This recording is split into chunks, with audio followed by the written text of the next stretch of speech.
sonda ini, orang cuma sonda ini rumah tu perwai sana, orang cuma rumah ni, adinya tu bicara punya kopi, kam soga di bayani, mali, serbagam bayani mau mangai bateri jan, karena duga kamna, namanya tu randemu, nanya tu randemu, nanya tu waimo leju.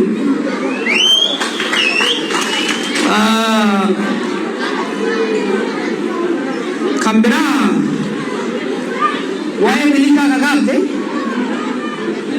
Wanya akan milika mana kaya milika ini?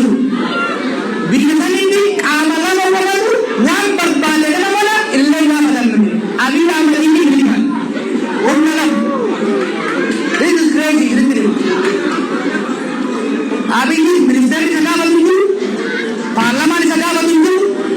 मालना का बिल्ला बिलोर अपने बांसे मसाला Zara parliament होगा गावंत नगामत चिन्हन देशन जान मिलिका तुम्हें भी मना कह दी यहाँ देखा मैं लोगा एक इनका बहुत करने का मतलब जरूर सीखा मिलिका अभी क्या करो बिल्ली हुआ दिखते हो खाना अभी सुना वाला मिलिका के अंदर राना वो मगर उधर कम दिस जम्मस एवरी दिन पर बांसी है तू खा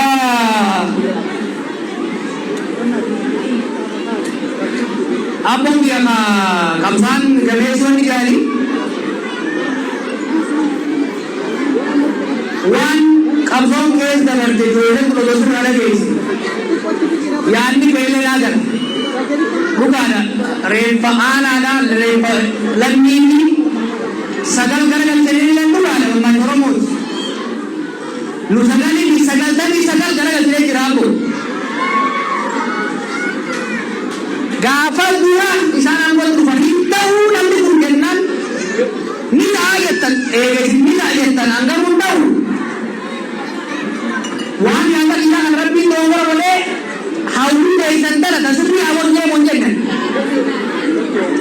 gali kita ni tak galkare amal lam jangan berarti mande anak orang yang itu semua lagi ada dia orang mau wandi sini tu teman ini langgan be, abso akan dirilis. Yero akan sendiri dan ada, nyusahin akan dirilis itu berbadan. Gawo, maybe orang laman durasan, maybe mudan orang kabale ta. Kali ini tiga jari. May amal orang le senani, je musalle senani, almu orang cuma orang ni. Ikhtilafu me kya huwa ila.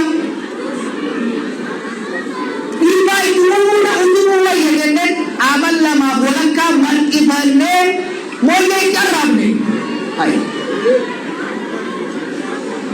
jarri buyarna buyani tihammatum ala biyadiya intar bilal arrabar amir adane shimallis munchanda to hamara building hai walta pur chalinar lanna tinglan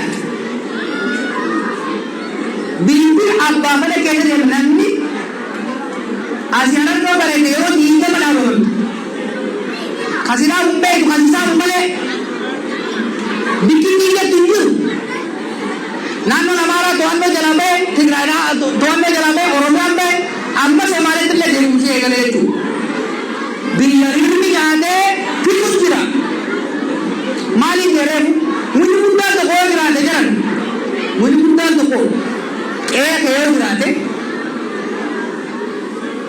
Redmi याद कुछ जरा कैसा और कुछ जरा चरना ना पड़ता तो कोई के मुख गमा गमा किना नाम दे कुर्सी सुया लूट सर यारा सुरंगम मा कुछ देख कितने मुल्क मा वानी जिर्रे उन्हें में रखाऊ जर तुरुस तू बितोर मुखा कसिन तुरुसानी कोई वाह अंगेम देंता गामा तो किल्ले से उधर से ना कुछ फिसाए चू इसलिए तीनों औरों मौसम में तो कोई कोई सरकार है कितनी नुरा जाता कोई नहीं लगा मुझे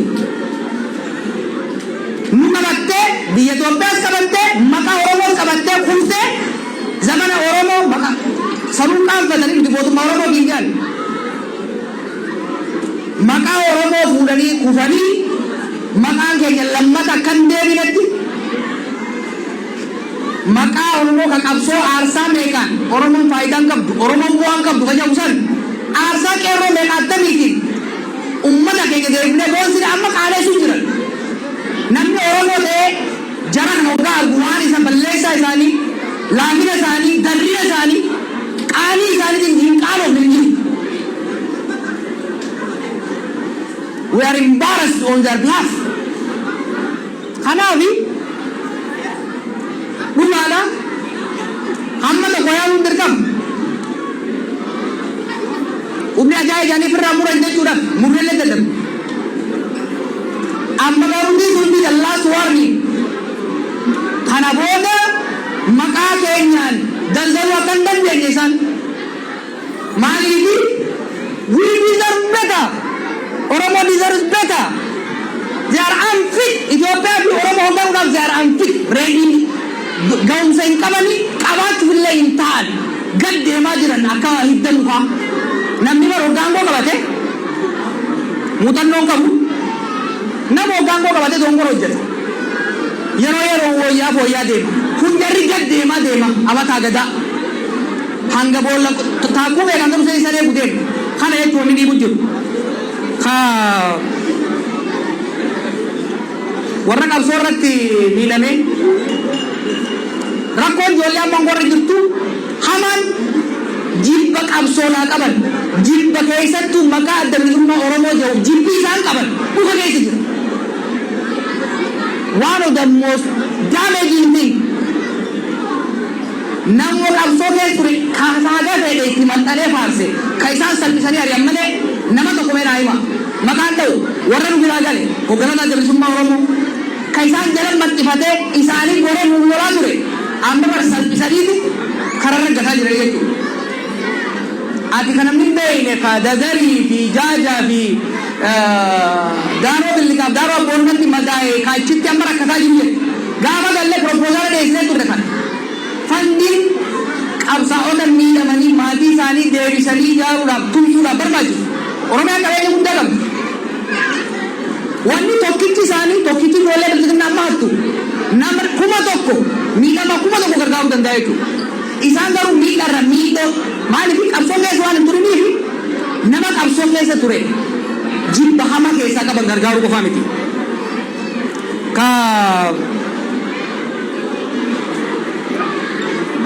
Gaafiin biraa shiftaa lamaan ka jetteef ka bosona galee bar seera ala jira. Shiftaan biyya rakkisaa jiru hunda caala shiftaa maqaa mangistii qabu. Shiftaa bosona galee waan qeedhaan hiimee caakkatti isa galche san furrees mana deeffanna san.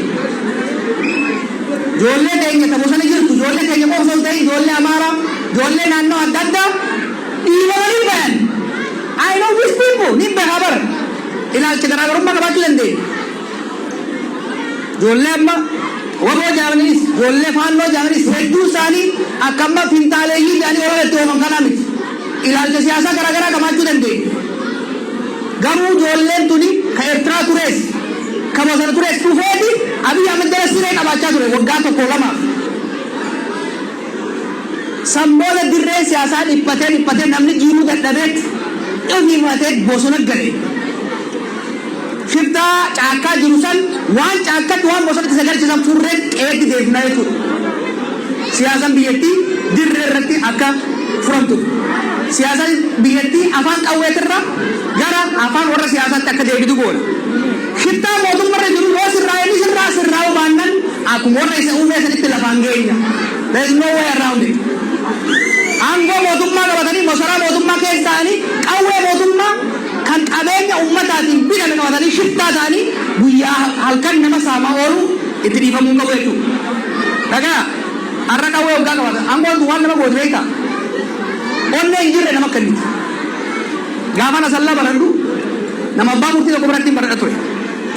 Galgala waggaa diimaan jalaa dhumte na ergan. Shubbutii na kennan. Shubbutii waggaa qabate dukkana sana keessa onneen wanni fedhee dhufe laala akka ajaa'iba kanatti hin deemu. Gaafa isiin na bira jirre manaa balbaa uumuriisu taate. Gaafa tokko osoo akkasitti deemu kitaaba keessatti gartanii waraabessi bakka kanaa dhufee agarree kadhee aanaa fi qawwee fi talaa sassama caasee jechuudha. Daga warri angora qawwee qabatee maal jedhuni warri isaan duraas irraa barachuu danda'u qabu. Qawween hanga feetee jiraatte ummata olii. Ummata olii. Jaarraan baagataa dur maal jedhu. Ummanni keenya kun tokko ta'ee ol ba'ee gaara Inxooxxoo irraa gaffincaannan mootii Haile Sillaasee kana daaraa godhaa jira. Qeerroon kanuma gootee bar tokko taatee nutti fincaattee wayyaanii daaraa goote waan biraatti. Har'as taanan madaalli kamiyyuu sirni wayyaanee gara kana caala jabinaan paartii cimaa qaba, seekiyuritii cimaa qaba, diinagdee cimaa qaba, siyaasa cimaa qaba. Jarri kun seekiyuritii qaban, diinagdeen qaban, paartiin qaban. Nu Oromootu asiin isaan ga'e. Nuti sureerra isaan ga'e, nus siree isaan jala qabaa ture jechuudha. Yoo sirnaa ulaataa waan biraan oolu jaluma qabuu dhiibee irraa gadhiifne wanti biraan dhufu jechuudha. Dhimma federaalizimii dhimma filannoo hundi itti dhufu. Beekumsa qabnu Oromoon beekumsa qaba uummata sirnaan bulu, uummata aadaan bulu, uummata dimookiraasiin bulu. Oromiyaas tahaqa uummattoota isii keessa jiru eegu Oromoo mootota isaa Oromoota isii keessa jiru. Itoophiyaas uummanni bara abdii akkamii duraa qabaachaa ture 2018. It was not just about Oromos. Sabaaf sablammiin wajjin cunqurfamaa cafaqamaa ture. Amma booda uummanni cunqurfame kuni uummanni Oromoo kun akka keenyatti laala cunqursaa beeka. Kana booda miidhaan nurraa dhumtii jedhaniitu abdii mul'achaa ture jechuudha. Abdii san nyaatte ijoollee ture. Kanaraanis uummanni murni isaan keessaa bahe yeroo adda addaatti nu miidhaa tureewu amma booda miidhaan ni dhaabanti. Araaraan nagaa nuuf nagarii yaadaa ture jechuudha. Mismanagement of the transition karakoo kana hundumatu uume. Kanaaf sirna ummatoota Itoophiyaatiif ta'u marii barabaadan ilaa filaameedhaan ummatoota hogganoota isaanii wajjin mari'annee sirna ummata keenyaafis ummata biraafis ta'u jaaruu qabna jaaruus ni dandeenya jechuudha. Kabiraa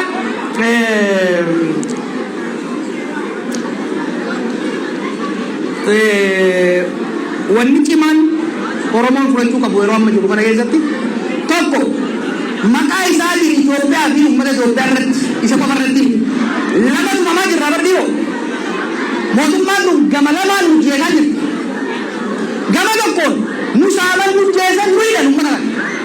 Gama biraatiin maqaa keenyaan uummata biraa miidhan uummanni biraa mootummaa Oromoodhaatitu namni nu jira ni jibbamna jechuudha. Oromoo foobiyaan hangaan duraa irratti dachaa meeqan guddattee jirti. Maqaan nyaatan maqaan balleessan darriin isaanii tuffifite hammeen isaanii jibbafite dhiigaas stop kana dhaabuu danda'uu qabna jechuudha. Maaliif nuti biyya nu hundaaf taatu ijaaruu barbaadna. Waa'ee Oromoo fi Itoophiyaa waliin ga'u Oromoon Itoophiyaa jibbee hin fincille miidhaa Itoophiyaan fiddu jibbee fincille. Dhaggeeffadhaa. Nuyi Itoophiyaa jibbineen fincille kaleessaas nuyi Amaara jibbineen fincille Tigree jibbineen fincille Oromoon kan fincille miidhaa maqaa Itoophiyaatiin irra ga'u ifirraa cabsuudhaaf. Har'ammoo dirqamni Oromoo akeekni Oromoo kan ta'uu qabu Itoophiyaan nullee miti nama biraallee hin miine. Nullee miti nama biraallee hin miine. Jaanuma har'a Itoophiyaan kaleen miidhaa turte sun harka nama keenyaatiin nullee miidhuu jirti sabab sababni kaanillee miidhuu jirti jechuudha. Gama lamaan kasaaraa keessa jirra miidhaa gam lamaa keessa jirra jechuudha. Gama tokkoon Itoophiyaa qabatanii miidhuu jira ijoolleen keessa bahe. Gama kaaniin maqaa keenyaan immoo mootummaa Itoophiyaa qabatanii sabaaf sablammii miidhaa jiran. Kun hariiroo nuuf sabaaf sablammii wajjin qabnu baay'ee miidhaa jira jechuudha. Kanaaf walitti ni araarama. Itoophiyaa fi Oromoon wanni wal lolchiise sirna abbaa irree dhufaa dabra aangoo qabatee maqaa saba tokkootiin uummatoota nyaatu jechuudha. An marsaa dabaree sirriitti meera ejjennoo fi wanni Oromoo ta'u wanni sabaaf sablammii biyya saniitiif ta'u biyya faffacaasanii deemuu miti. Itoophiyaan amma jirtu facaanan Oromiyaan keessaa baatu hin jiraattu kana beekaa. Tigraay keessaa baatu hin jiraattu. Faffacaatii okkatee lafa buutanii beektanii okkotee lafa buute taate. San keessatti Oromoon hin buufatu. Namni fuula kijiban dhaga'ina. realitiin jiru maali biyyi Itoophiyaatuun sirraa'uu qabdi sirraa'uu ni dandeessi Oromoo akka taatu Tigiree akka taatu Guraagee akka taatu Amaara akka taatu Soomalee akka taatu haqa walii eeganii dhugaa walii eeganii waliin mari'atanii negoosheet godhanii baargeen godhanii sirna mootummaa Itoophiyaadhaa kan wal qixxummaan bilisummaan wal kabajni keessa jiru jaaruun ni danda'ama jechuudha.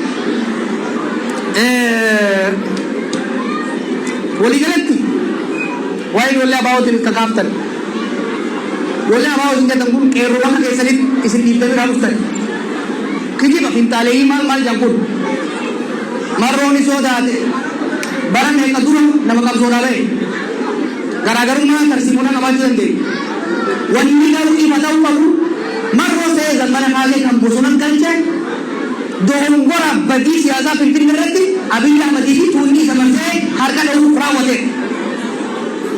hanga wanti akiiloo jedhamtu karaa deemtutti Oromiyaatti nageenyi hin jiraatu Amaarri nageenyi hin jiraatu Tigireen hin jiraatu Soomaalee Moqodishoo illee nagaan argattu rakkoon guddaan gamba Afrikaadhaa kaleessa sarras masaraa kan hoggaan jiru masaraa haaraa ijaaruutti ga'e qaallichi akkasii sirna bulchiinsaa Finfinnee keessa jiru jechuudha. Finfinnee kana deemuu, Finfinnee eemaluu, Finfinnee sirreessu nagaa Baardaariifis, nagaa Maqaleetiifis, ka Jijjigaatiifis, ka Hawaasaatiifis, ka Moqdishootiif illee barbaachisaa jechuudha. Rabbiin waan godhan laal. Tigiree wal walchiisan, Amaara wal walchiisan, Oromoo wal walchiisan. Soomaalee itti baqannee keessa jiraachaa turellee diinatu godhe. No! Nuti uummanni Soomaaleetis gaalatamuu irraa qaba bara. Gaafa biyya keenya irraa ari'amne abboonni keenya abboon ni beeka. Isaan keessa baqatan. Wanni bishaan rabbi uume nuufillee isaaniifillee ni gahe. Akka isaaniifis fayyaditti akka nuuf fayyaditti tolchuu dandeenya. Wanni humnaan iyya babaasuuf hin jiru. Humnaan iyya babaasuuf mangistuufis hin taane. Maqaa keenya immoo kun hayyamamuu qabu jechuudha. Kanaaf Itoophiyaa dimokiraatota ka haqa Oromoodhaa eegi, ka kabaja Oromoodhaa eegi, ka haqa Amaaraa eegi, haqa Somaalee eegi, haqa Harariidhaa eegi ni ijaarra ni dandeenya. Lakkoofsa namaa qabna, qabeenya qabna, roorrifamne beeyna wanni nama biraa roorrifnuuf hin jiru jechuudha. Kanaaf sirni amma jiru kun sirna Oromoo akka malee miidhaa jiru sirna sabaaf sablammii maqaa Oromootiin miidhaa jiru waan ta'eef miidhaa kana akka dhaabu dirqisiisuu ka danda'u Oromoodha isinitti himu. Look, sirna kan nuuf angorra kaa'e. I take personal responsibility. Naatu murteesse more than anybody else angorra isaan kaa'uudhaaf. Rakkoo Oromoo fi uummata Itoophiyaa irra ga'uu filme itti gaafatamummaa qabna jechuudha. Sirna kana sirreessine uummanni biyya sanii nagaa akka argatu hafuura akka baafatu karatti deebisuun sirreessuun beekama. Jarri kun sirraa'uu hin danda'a. Last call. Jallaan ibidda jala yoo keessa takkaan ni guyyaa takkaan bageet bada lama ala ni guyyaa. Kan karaan jiru galatooma.